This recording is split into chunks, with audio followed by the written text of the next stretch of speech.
Hi guys. So here's me posting 2 videos at once in one day. So we've got 2 things to do before we can start reading. We're going to get the book, obviously, that we're going to be reading. Gosh, that's just... Okay. I believe... Oh, no, this is not it. This is not it. This one's not it. We're looking for number 4. This is not it. So this one must be it. Yes, it is. Okay. Back in the book they go. Okay, now that we've got our book, we're gonna go get my glasses.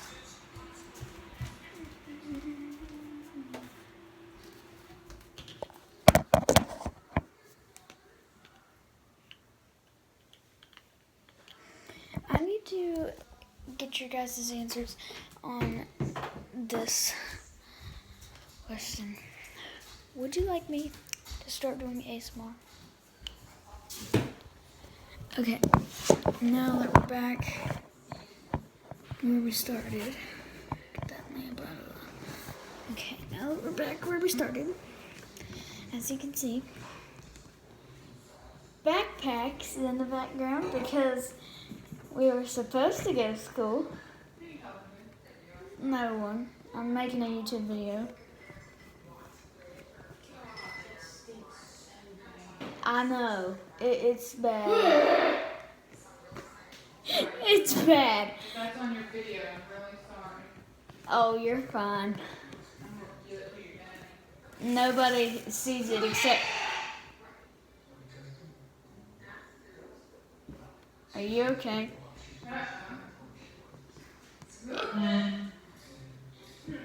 It like gets stuck in your nose. You ain't drinking that. She tried to make this weird remedy and it stunk the whole house up. Got like a little hair sticking up here. Like, stop. Okay. Now, let me show you what we're reading. Lemony Snicket. The Miserable Nibble. This is number 4. You can watch it on Netflix. It's an original series. This is what the title looks like.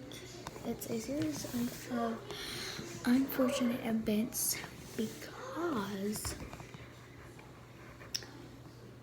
anything you could imagine bad happening happens in these books. There is 16, I think, books of this series, and I'm on the 4th one. Keep in mind, I started a month ago.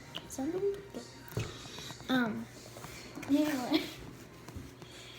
So let's start reading.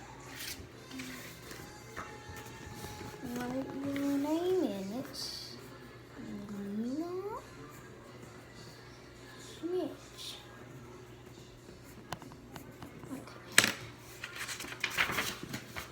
The Miserable Mill by Lemony Snicket.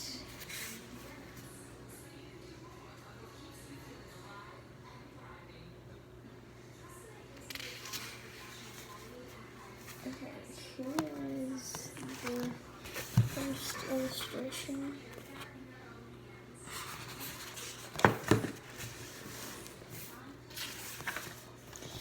Chapter 1. Sometime during your life, in fact, very soon you may find yourself reading a book, and you may notice that a book's first sentence can often tell you what sort of story your book contains. For instance, a book that begins with the sentence, "Once upon a time there was a family of cunning little chipmunks who lived in a hollow tree," would probably contain a story full of talking animals who get into all sorts of mischief.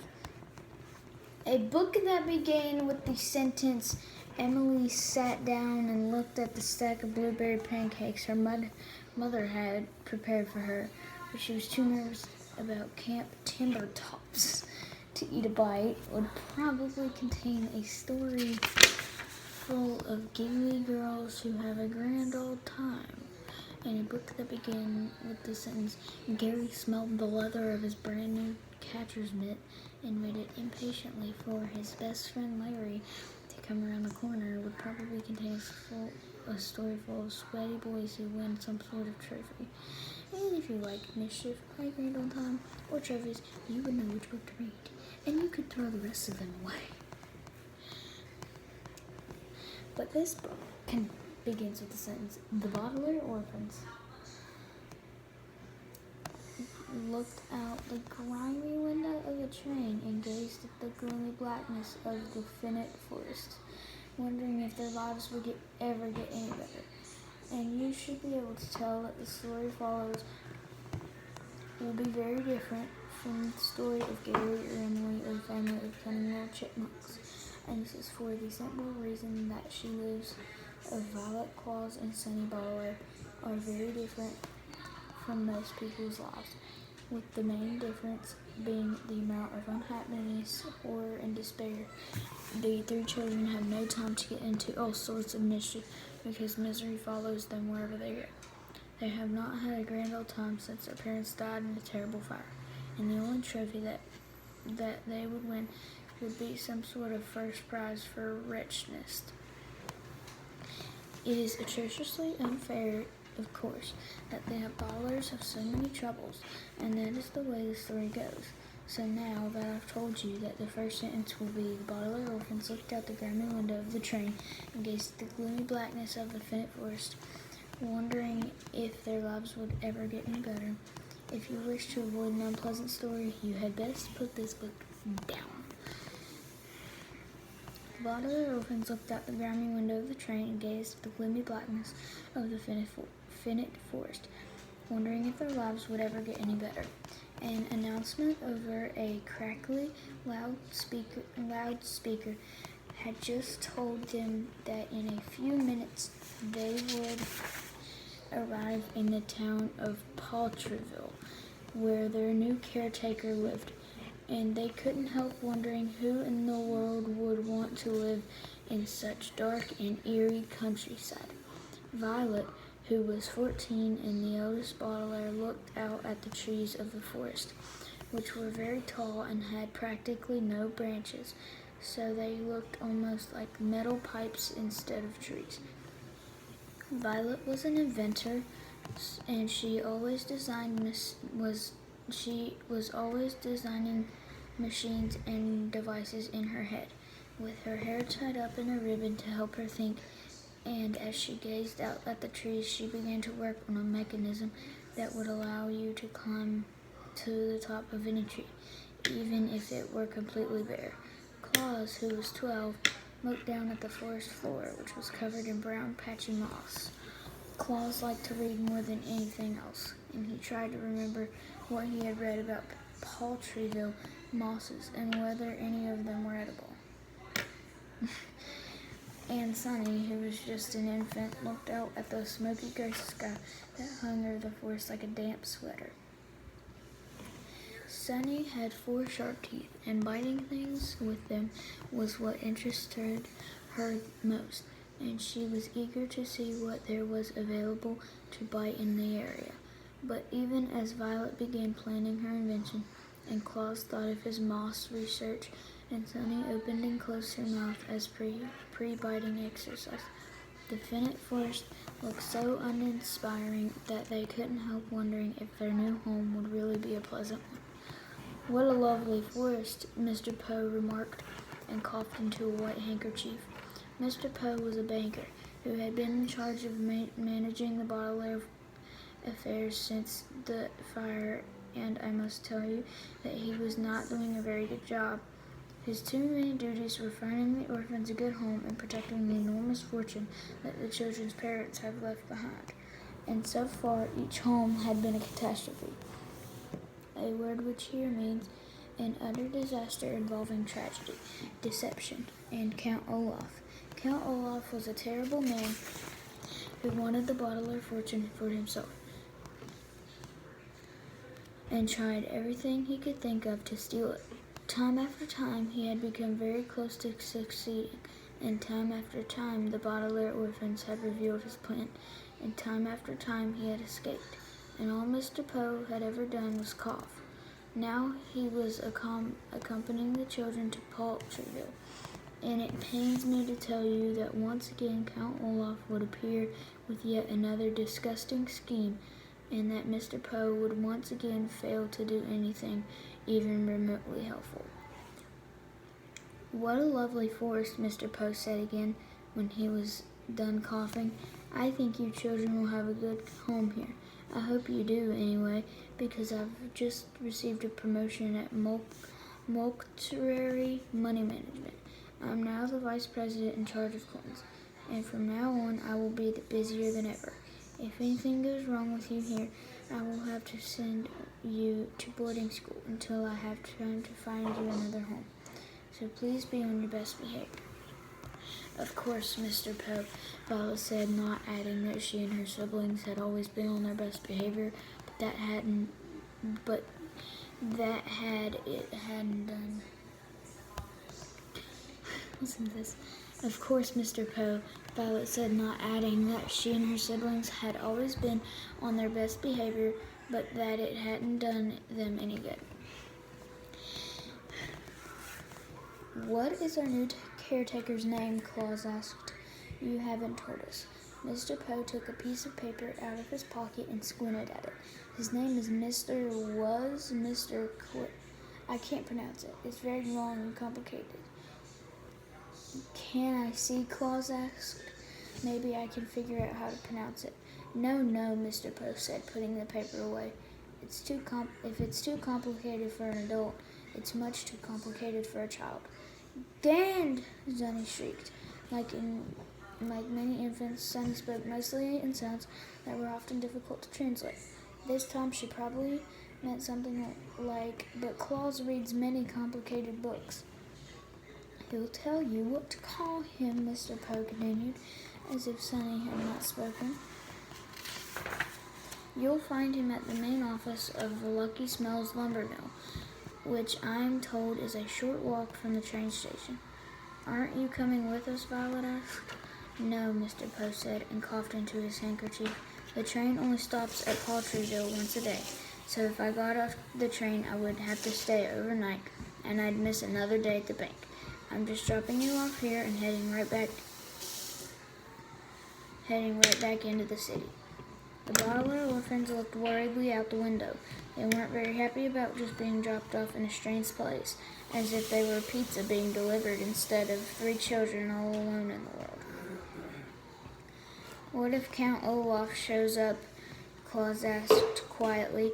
"He swore he'd find us again." "I have given your new caretaker a complete description of Count Olaf," said Mr. Poe. "So if by some stretch of the imagination he shows up in Poultryville, Mr.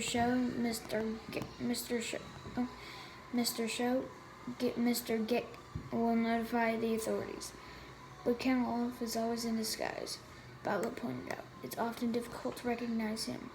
Just about the only way you can tell it's him is if you can see that tattoo of an eye he has on his ankle."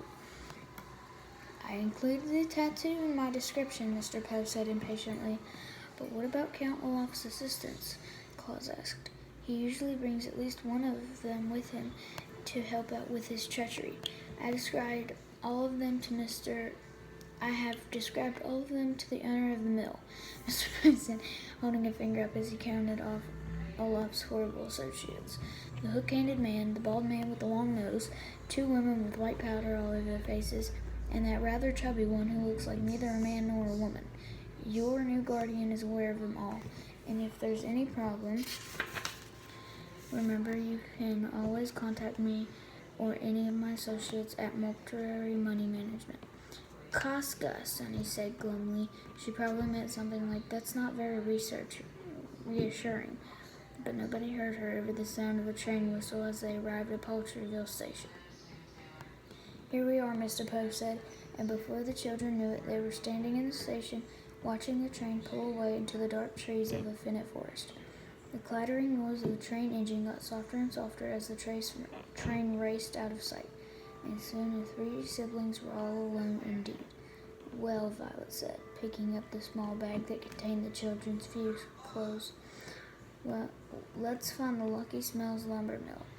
Then we can meet our new caretaker. Or at least learn his name, Claus said glumly, and took Sonny's hand. If you are ever planning a vacation, you may find it useful to acquire a guidebook, which is a book listing interesting and pleasant places to visit and giving helpful hints about what to do when you arrive. Paltryville is not listed in any guidebook, and as the Baudelaire orphans trudged down Paltryville's one street, they instantly saw why. There were a few small shops on either side of the street, but none of them had any windows. There was a post office, but instead of a flag flying from the flagpole, there was only an old shoe dangling from the top of it. And across from the post office was a high wooden wall that ran all the way to the end of the street. In the middle of the wall was a tall gate, also made of wood, with the words Lucky Smells Lumber Mill written on it in the letters that looked rough and slimy. Alongside the sidewalk, where a row of trees might have been, were towering stacks of old newspapers instead. In short, everything that might make look a town interesting or pleasant had been made boring or unpleasant.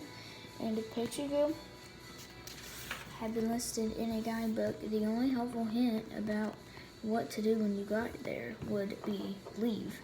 But the three youngsters couldn't leave, of course. With a sigh, Violet led her younger siblings to the wooden gate. She was about to knock when Claus touched her on the shoulder and said, "Look." "I know," she said. Violet thought he was talking about the letter spelling out Lucky Smells lumber mill. Now that they were standing at the gate, the children could see why the letters looked rough and slimy. They were made out of wads and wads of chewed up gum. Ugh.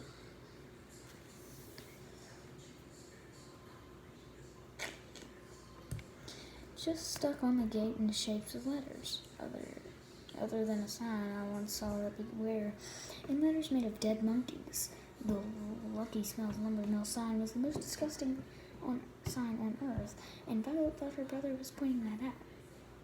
But when she turned to agree with him, she saw he wasn't looking at the sign, but down to the far end of the street. "Look," Claus said again, but Violet had already seen what he was looking at. The two of them stood there without speaking a word, staring hard at the building at the end of the Paltryville's one street. Sonny had been examining some of the teeth marks in the gum, but when her siblings fell silent, she looked up and saw it too. For a few seconds, the Baudelaire orphans just looked. "It must be a coincidence," Violet said after a long pause. "Of course," Claus said nervously, "a coincidence." "Varney," Sonny agreed, but she didn't believe it. None of the orphans did. Now that the children had reached the mill, they could see another building at the far end of the street. Like the other buildings in town, it had no windows, just a round door in the center. But it was the way the building was shaped and how it was painted that way the Baudelaire stare. The building was a sort of an oval shape, with the curved, skinny sticks around the top of it. Most of the oval was painted a brownish color, with a big circle of white inside the oval, and a smaller circle of green inside the white circle, and some little black steps led to a little round door that was painted black, so it looked like an even smaller circle inside the green one. The building had been made to look like an eye. The three children looked at one another, and then at the building, and then at each other, shaking their heads. Try as they might, they just couldn't believe it was a coincidence that the town in which they were to live had a building that looked just like the tattoo on Camera Life Cycle. We now have reached chapter 2. I hope you enjoyed this. I will be posting in chapter 2 tomorrow. Sorry this video took so long. Yeah guys, hope you have an amazing night. Use this as a bedtime story.